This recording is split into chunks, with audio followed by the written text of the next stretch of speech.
Hello student, welcome again to my channel at Gaur chemistry classes. आज हम आपके लिए नेक्स्ट लेक्चर लेके आए हैं हैलो एल्केन बनाने की विधियां।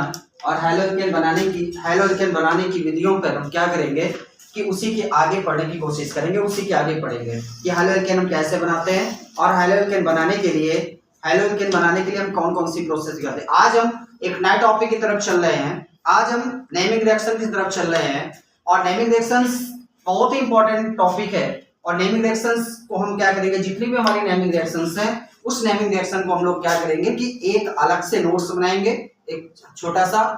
उस नोट्स पर सारी naming reaction one by one करते चले जाएंगे।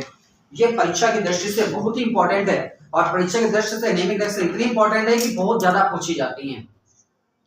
आज हैलो एल्केन बनाने की विधियों के पहले हम एक चीज करना चाहेंगे कि जीवन में निरंतरता रखिए। जीवन में अपने आप को कंटिन्यू बढ़ाते रहिए, धीरे धीरे उस पर अमल करते रहिए, धीरे धीरे चलते रहिए और चलना ही हमारी सफलता की पहली निशानी होती है। हम कंटिन्यू उस पर चलते रहेंगे। और एक चीज दिमाग में रखिएगा कि everything is possible in this universe, no one impossible in this universe. हमारे लिए ये सारी चीजें पॉसिबल हैं। अगर हम चांद पे पहुंच सकते हैं तो इस केमिस्ट्री की चीज है। और केमिस्ट्री पढ़ने के लिए सबसे पहले हमारे अंदर लगन होनी चाहिए, सबसे हमारे अंदर दृढ़ संकल्प होना चाहिए और सबसे पहली चीज हमारे अंदर क्या होना चाहिए, एक मेहनत करने का जज्बा और एक चीज होनी चाहिए कंटिन्यूअसली निरंतरता। बेटा उसी निरंतरता को आगे बढ़ाते हुए हम आगे बढ़ाते हैं। हैलो एल्केन हमारा टॉपिक चल रहा था। इस हैलो एल्केन में बनाने की विधियों पर हम पढ़ रहे थे और उस बनाने की विधियों का एक नया लेक्चर आपके सामने है।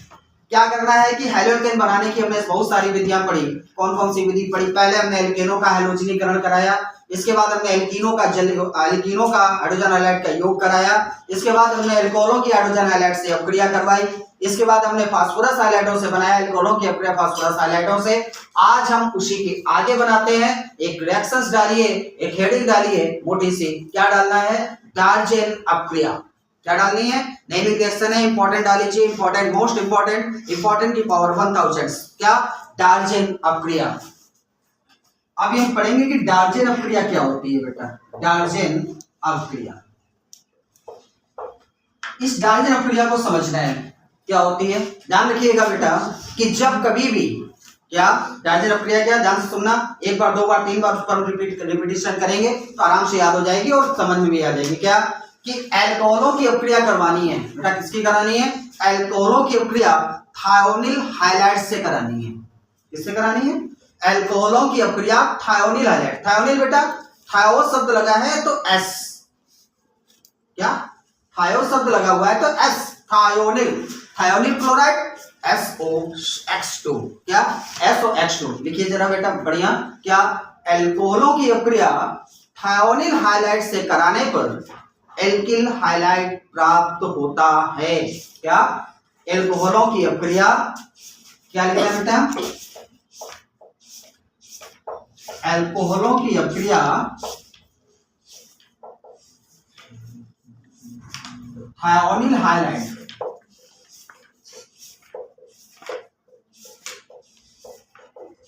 से कराने पर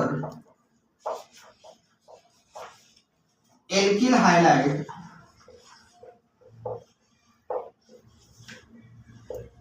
प्राप्त होता है। ध्यान से समझिएगा। क्या एल्कोहलों की अपक्रिया थायोनिल हाइलाइड, एल्कोहलों की अपक्रिया थायोनिल हाइलाइड से कराने पर एल्किल हाइलाइड प्राप्त होता है।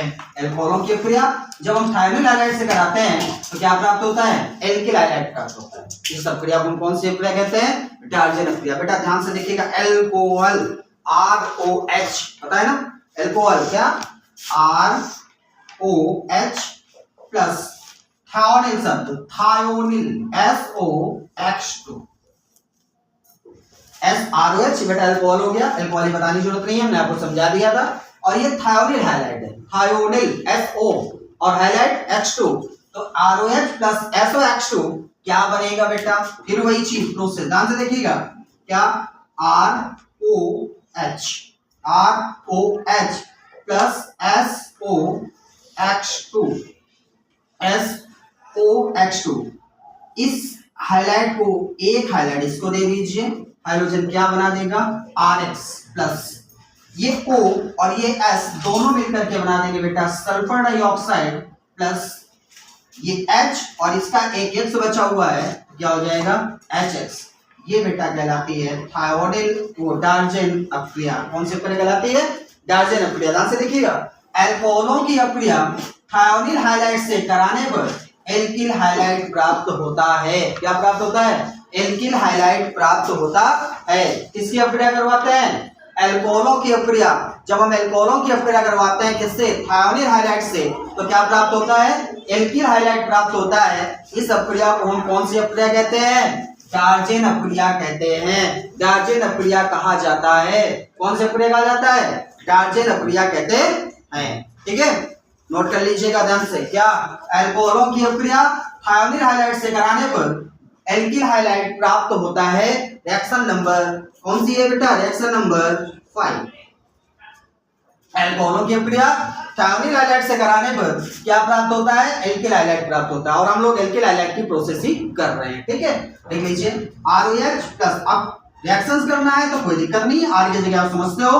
हमने मान लिया लिख दिया C2H5OH plus SOCl2, C2H5OH plus SOCl2 क्या बनेगा, ये C2H5 और ये X क्या बना देगा, C2H5Cl प्लस ये S और O मिला के क्या बना देंगे, SO2 प्लस ये H और ये Cl बना क्या बना देंगे, HCl। ध्यान से देखिएगा, कोई भी रिएक्शन इस तरीके की आती है जब अल्कोहलों की अपक्रिया थायोनिल हाइलाइट से होती है तो एल्किल हाइलाइट प्राप्त होता है। ध्यान रखिएगा, डार्जेन अपक्रिया क्या है कि अल्कोहलों की अपक्रिया थायोनिल हाइलाइट से कराने पर एल्किल हाइलाइट प्राप्त होता है। ठीक है, क्या, अल्कोहलों की अपक्रिया थायोनिल हाइलाइट से कराने पर एल्किल हाइलाइट प्राप्त होता है। ठीक है, नोट कर लीजिए। इसके बाद आगे चलते हैं, इस चैप्टर को खत्म करके फिर आगे पढ़ते हैं हम लोग हैलोएल्केन के गुण, properties of haloalkane. Okay, note कर लीजिए।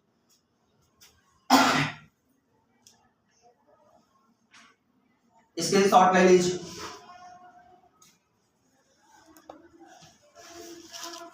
ठीक है, नोट हो गया, आगे चलते हैं।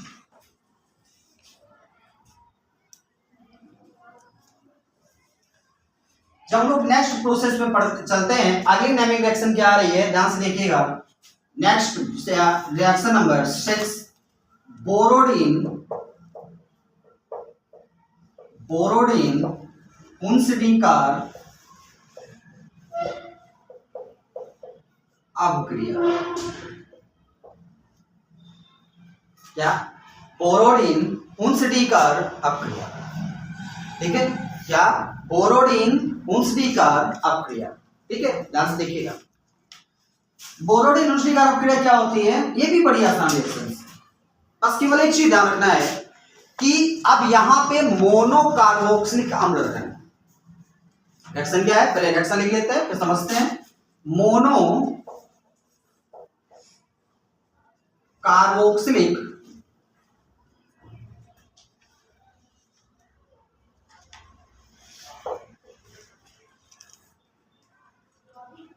अम्ल के किसी लवण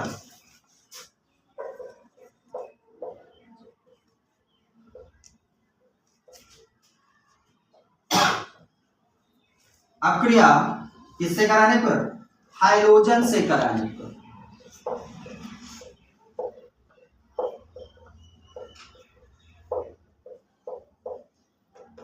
आपको बुक में लिखा मिलेगा कि मोनोकार्बोक्सिल सिल्वर लवण, हमने यहाँ पे किसी लवण, सिल्वर लवण या किसी लवण कराने पर एल्किल हाइलाइट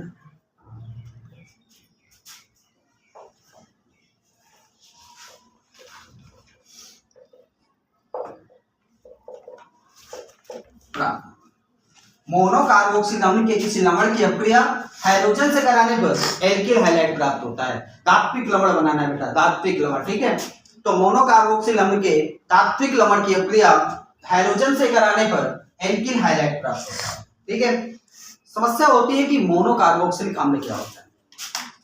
ये चैप्टर आपको अगला चैप्टर है, जो मतलब चैप्टर इसी आपके बुक में है, आपको पढ़ाया भी जाएगा, इसके लिए अलग से एक सीरीज बनाई जाएगी। लेकिन फिलहाल समझते हैं बेटा, ये आर शब्द को ध्यान रखिएगा, आर और इसके साथ फंक्शनल ग्रुप भी जुड़े होते हैं। आपको पता होगा, आपने पढ़ा होगा कि कार्बोक्सिलिक अम्ल का फंक्शनल ग्रुप होता है बेटा COOH। ये कहलाता है कार्बोक्सिलिक अम्ल का क्रियात्मक समूह, कार्बोक्सिलिक अम्ल का फंक्शनल ग्रुप। और जब ये R के साथ जुड़ जाता है तो बन जाता है मोनो। मोनो का मतलब होता है बेटा एक एल्किल समूह। डाई का मतलब दो एल्किल। डाई का मतलब यहाँ पे कार्बोक्सिलिक अम्ल कितना है? एक। डाई का मतलब दो, फिर तीन। इस तरीके क्या कहते हैं, मोनो, डाई, ट्राई होता चला जाता है। ओके, जैसे ऑक्जेलिक अम्ल COOH क्या है? डाई कार्बोक्सिलिक अम्ल। ठीक है, तो ये मोनो। अब इसका लमड़ कैसे बनेगा बेटा? RCOOH। ठीक है, RCOOH। इसकी किसी धातु रिएक्शन करवा लो। किससे रिएक्शन करवा ले बेटा? सबसे बड़ी समस्या आती है कि रिएक्शन किससे करवा ले, है ना? चलो हम करवा लेते हैं सोडियम क्लोराइड से। ठीक है, किससे करवा लिया? सोडियम क्लोराइड से। जैसे सोडियम क्लोराइड से करवाया तो क्या हो गया बेटा? ये H और ये Cl निकल करके बाहर चले जाएंगे।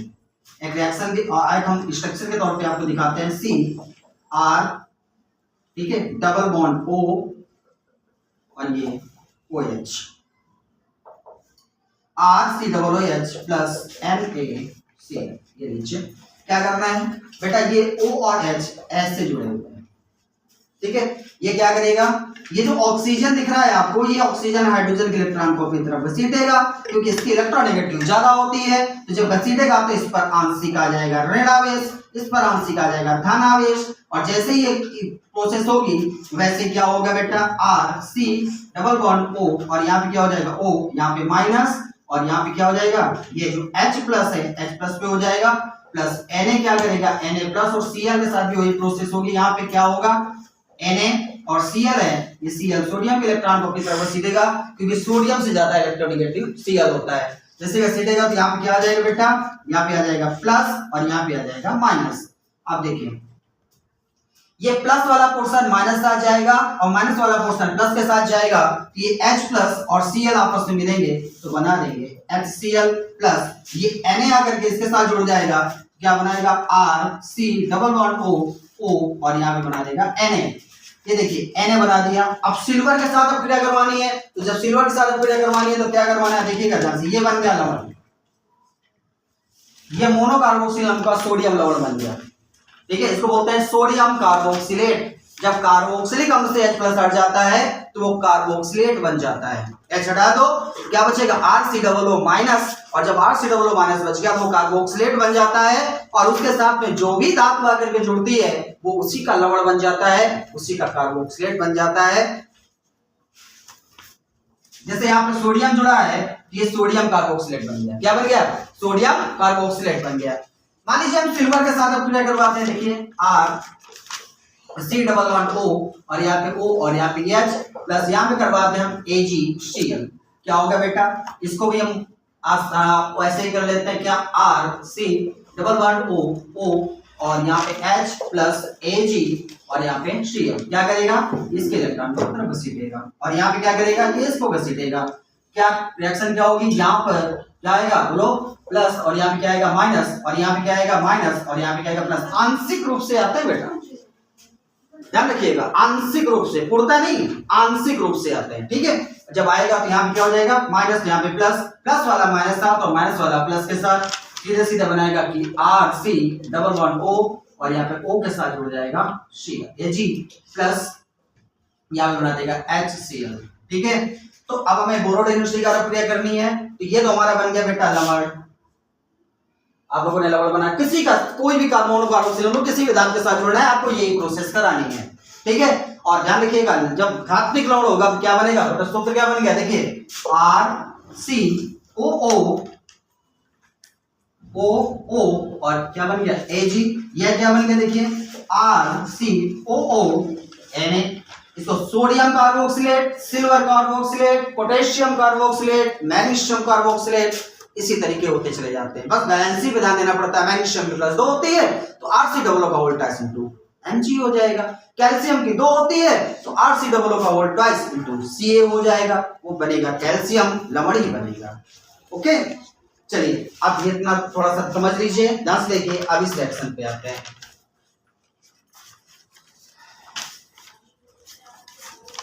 देखिए ध्यान से क्या करना है बेटा, मोनोकार्बोक्सिल का कोई लवण, हमने सिल्वर लवण ले लिया आर, अब देखिए बार बार बताने की जरूरत नहीं है, RCOO Ag प्लस H2, ठीक है। एक्स आप समझते हो क्या हाइड्रोजन होता है, एक्स इसके साथ जुड़ेगा, एक इसके साथ आ जाएगा, यहां से CO2 अलग हो जाएगा। जब और एक चीज याद रखिएगा बेटा कि जब कार्बोक्सिलिक अम्ल रिएक्शंस करता है तो आंख मूंद के CO2 निकालना है, क्योंकि कार्बन डाइऑक्साइड बाहर निकलती है। जब CO2 बाहर निकलती है तो यहां बन जाएगा CO2 प्लस Ag के साथ एक X जुड़ेगा तो AgX बना देगा, प्लस R के साथ एक X जुड़ेगा तो RX बना देगा। ये कहलाती है बोरोडीन भूषणिकार अपक्रिया कि मोनोकार्बोक्सिल अम्ल के किसी लवण की अपक्रिया हाइड्रोजन से कराने पर एल्किल हाइलाइट प्राप्त होता है। ओके, नोट कर लीजिए, ध्यान से समझिएगा।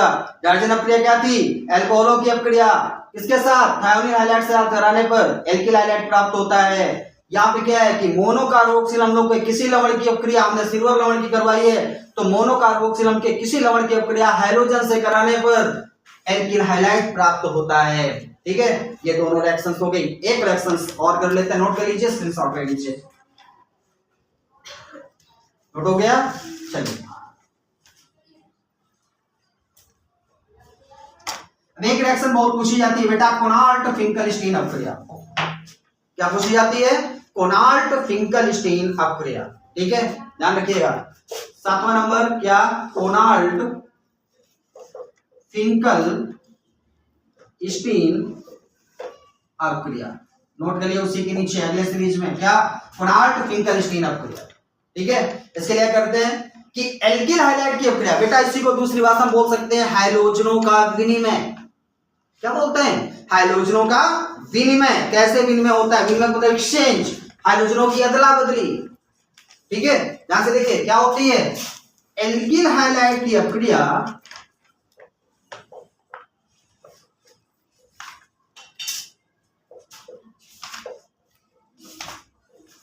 किससे, एल्किल हाइलाइट समझते हो, बताने की जरूरत नहीं है, सोडियम आयोडाइड से।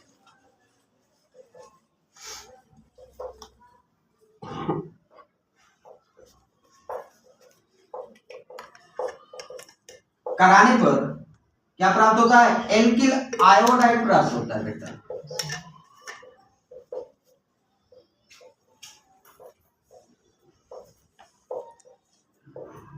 ठीक है, क्या, एल्किल हाइलाइट की अपक्रिया सोडियम आयोडाइड से कराने पर क्या प्राप्त होता है, एल्किल आयोडाइड प्राप्त होता है। ओके, चलिए रिएक्शन देखते हैं। एल्किल हाइलाइट बताने की जरूरत नहीं है, RX, सोडियम आयोडाइड बताने की जरूरत नहीं है, NaI इक्वल टू, देखिए Na ये X Na के साथ जाएगा, IR के साथ आ जाएगा, तो Ri प्लस NaX। जब कभी भी हाइड्रोजनों का एक्सचेंज हो ना, किसका एक्सचेंज हो, हाइड्रोजनों की अदला बदली हो ना, दिमाग में रख लीजिएगा कि कोनाल्ट फिंकलस्टीन अपक्रिया है। कौन सी अपक्रिया है, कोनाल्ट फिंकलस्टीन अपक्रिया। मान लीजिए C2H5Cl प्लस NaI, देखिएगा ध्यान से, I आएगा इसके साथ, Cl जाएगा इसके साथ, क्या हो जाएगा बोलो, C2H5I प्लस NaCl। ये I क्यों जुड़ा, यहाँ पे प्लस क्यों आया, माइनस वाला क्वेश्चन यहाँ क्यों आया, उसके लिए हमें क्या करना पड़ेगा, उसके लिए हमें पढ़ना पड़ेगा इंडक्टिव इफेक्ट, और उसके साथ में हमें पढ़ना पड़ेगा कि इलेक्ट्रॉनों का स्थानांतरण, इलेक्ट्रॉनों के पास इलेक्ट्रॉनों को घसीटना, कार्बोकटायन बनाना और एनायन बनाना। ये हम लोग पढ़ेंगे कब, जब हम लोग प्रतिस्थापना पढ़ेंगे। ठीक है, तो बेटा एल्किल हाइलाइट बनाने का एक बार फिर से रिवीजन कर लेते हैं। जब हम लोग ने एल्किल हाइलाइट बनाने की विधि को प्रोसेस स्टार्ट किया था, तो सबसे पहले हमने आपको एल्कोनों का हाइड्रोजनीकरण बताया। सेकंड नंबर हमने एल्कीनों का और संतृप्त और असंतृप्त दोनों प्रकार के एल्कीनों का हमने योग बताया। वहां पे हमने मार्कोनी काप बताया। एक चीज बेटा हमने वहां पे नहीं बताई थी आपको, वो नहीं बताया था एंटी मार्कोनी काप, जिसको हम लोग बोलते हैं पराक्साइड प्रभाव, खैरेस प्रभाव, कई नामों से जानते हैं। एंटी मार्कोनी काप, पराक्साइड प्रभाव, खैरेस प्रभाव। बेटा ध्यान रखिएगा कि मार्कोनी काप का जस्ट उल्टा खैरेस प्रभाव होता है। उसमें आपने क्या किया था कि जब हम लोगों ने हाइड्रोजन असंतृप्त एल्कीनों में हाइड्रोजन हाइलाइट का योग कराया था, तो उसमें हाइड्रोजन हाइलाइट का ऋण भाग उस कार्बन परमाणु से जुड़ा था जहां पे हाइड्रोजन परमाणुओं की संख्या न्यूनतम थी, और यहाँ पे बस उसी का जस्ट उल्टा कर देना है, क्या कि हाइड्रोजन परमाणुओं की मतलब कि हाइड्रोजन हाइलाइट का ऋण भाग उस कार्बन से जोड़ना है जहां पे हाइड्रोजनों की संख्या या जिस कार्बन पे जहां पे डबल बॉन्ड लगा है, ध्यान रखिएगा, जहां पे डबल बॉन्ड लगा है वहां पे जब हाइड्रोजनों की संख्या अधिकतम होती है उस जगह पे लगता है एंटी मार्कोनी का। लिख लीजिए ध्यान से, क्या कि असंतृप्त एल्कीनों में हाइड्रोजन हाइलाइट का योग कराने के लिए हाइड्रोजन, देखिए ध्यान से, क्या असंतृप्त, हेडिंग डाल लीजिए, पराक्साइड प्रभाव, इसी को एंटी मार्कोनी का या थैलेस प्रभाव बोलते हैं। ठीक है, डाल लीजिए, एंटी मार्कोनी का या थैलेस प्रभाव या पराक्साइड प्रभाव, डाल दिया। लिखिए, असंतृप्त एल्कीनों में एल्किल हाइलाइट का, असंतृप्त एल्कीनों में एल्किल हाइलाइट का योग कराने के लिए हाइड्रोजन हाइलाइट का ऋण भाग उस बंधित कार्बन परमाणु से जुड़ता है। असंतृप्त एल्कीनों में हाइड्रोजन हाइलाइट का योग कराने के लिए हाइड्रोजन हाइलाइट का ऋण भाग उस बंधित कार्बन परमाणु से जुड़ता है जिसमें हाइड्रोजन परमाणुओं की संख्या अधिकतम होती है। क्या? जिसमें हाइड्रोजन परमाणुओं की संख्या अधिकतम होती है। इस प्रभाव को एंटी मार्कोनी का या पराक्साइड प्रभाव या थैलेस प्रभाव कहते हैं। क्या कहते हैं? एंटी मार्कोनी का, पराक्साइड प्रभाव या थैलेस प्रभाव। क्लियर बेटा? करके एक रिएक्शन हम करके देख लेते हैं, इसको नोट कर लीजिए, नोट हो गया होगा। देखिए, थैलेस प्रभाव का एग्जांपल लेते हैं, जैसे मैंने R यहाँ पे CH डबल बॉन्ड CH2 कर दिया। क्या? R CH double bond CH2 plus HBr करना है। बेटा ध्यान रखिएगा, ये डबल बॉन्ड, इसको स्ट्रक्चर में देखिए, RC, यहाँ पे H डबल बॉन्ड C, यहाँ पे H और यहाँ पे H प्लस H और यहाँ पे Br। बेटा आपको पता है कि ये इसके साथ इलेक्ट्रॉन जाएगा तो यहाँ पे प्लस और यहाँ पे क्या जाएगा? माइनस। इसको दूसरी भाषा में क्या लिखेंगे? RCH डबल बॉन्ड C, यहाँ पे H और यहाँ पे H प्लस और Br माइनस। अब इस ऋण भाग को जोड़ना है। यहाँ पे मार्कोनी का हमने क्या किया था कि आपने इसको यहाँ पे जोड़ना था, क्योंकि यहाँ पे डबल बॉन्ड है, यहाँ पे कार्बन है, इसमें हाइड्रोजन परमाणु संख्या न्यूनतम है। अगर मार्कोनी का आपके आधार पर चलेंगे तो क्या बनेगा? RCH और यहाँ पे क्या आ जाएगा? Br और सिंगल बॉन्ड H और यहाँ पे H। लेकिन अगर एंटी मार्कोनी का आपके आधार पर चलेंगे तो RCH, यहाँ पे H और यहाँ पे सिंगल बॉन्ड H, यहाँ पे H और यहाँ पे Br। क्यों? क्योंकि यहाँ पे दो हाइड्रोजन परमाणु संख्या अधिकतम है। तो ये बन गया, ये मार्कोनी काप है, ये एंटी मार्कोनी काप है। इसी को बोलते हैं थैलेस प्रभाव। और उपस्थिति किसकी करानी है मार्कोनी काप में? बेटा जब एंटी मार्कोनी काप H2O2 हाइड्रोजन पेरोक्साइड की उपस्थिति में, ठीक है, नहीं लिखा तो लिख लीजिएगा, हाइड्रोजन पेरोक्साइड की उपस्थिति में। तो चलिए बेटा क्या क्या पढ़ा हमने, आज रिवीजन कर लेते हैं। पहले क्या पढ़ा? एल्केनों का हाइड्रोजनीकरण से एल्किल हाइलाइट। दूसरा हमने पढ़ा असंतृप्त एल्केनों के हाइड्रोजन हाइलाइट से एल्किल हाइलाइट। फिर हमने पढ़ा एल्कोहलों के हाइड्रोजन हाइलाइट से एल्किल हाइलाइट। फिर हमने पढ़ा एल्कोहलों की फास्फोरस हाइलाइट से अपक्रिया। वहां पर हमने फास्फोरस हाइलाइटों की अपक्रिया क्यों कैसे कराते हैं ये भी बताया आपको। इसके बाद हमने पढ़ा बेटा डार्जेन अपक्रिया। इसके बाद फिर हमने पढ़ा बेटा कोनार्ड फिंकलस्टीन अपक्रिया। फिर हमने पढ़ा बोरोडिन-उस्लीगर अपक्रिया। ये सारी प्रोसेस एल्किल हाइलाइट की बनाने की होती है। इसके अगले लेक्चर में हम लोग पढ़ेंगे एल्किल हाइलाइट की प्रॉपर्टीज, एल्किल हाइलाइट के गुण और एल्किल हाइलाइट हम के कैसे रिएक्शन करता है, इसकी फिजिकल प्रॉपर्टीज क्या होती है, इसकी केमिकल प्रॉपर्टीज क्या होती है। बेटा एक बार और ध्यान रखिएगा कि निरंतरता बनाए रखिए, क्योंकि निरंतरता ही जीवन की एक आधार कुंजी होती है। और सफलता तभी मिलती है जब हम किसी चीज पर लगातार मेहनत करते हैं, लगातार उस पर वर्क करते हैं और लगातार उसको अपने माइंड पर फील करते हैं, महसूस करते हैं। बेटा केमिस्ट्री को महसूस करिए, केमिस्ट्री को फील करिए, केमिस्ट्री के साथ जुड़िए, केमिस्ट्री को सोचिए कि केमिस्ट्री हमारे लिए बहुत ही इंपॉर्टेंट है। केमिस्ट्री के साथ माइंड से जुड़िए, दिल से जुड़िए। अगर आपको हमारी ये बनाने की विधियां जो हमने एक सीरीज बनाई ये आज पसंद आई हो तो उस पर एक लाइक जरूर करिए और हमारे चैनल को सब्सक्राइब करिए। बस यही हम आपसे चाहते हैं, क्योंकि एक टीचर के लिए एक स्टूडेंट की लाइक और एक स्टूडेंट का पसंद करना ही बहुत होता है। ये चैनल आपको फ्री क्लासेस दे रहा है, आप आसानी से भाषा में समझ सकते हैं और आप कमेंट के द्वारा हमें ये बता सकते हैं कि हम आपको कौन सी क्लासेस चाहिए और हम आपको वो क्लासेस अवेलेबल कराएंगे। इसी के साथ हम इस वीडियो को एंड करते हैं। इस सीरीज को आगे बढ़ाएंगे नेक्स्ट वीडियो में एल्किल हैलाइड की प्रॉपर्टीज के साथ। अगर पसंद आया तो लाइक करिए। Thank you.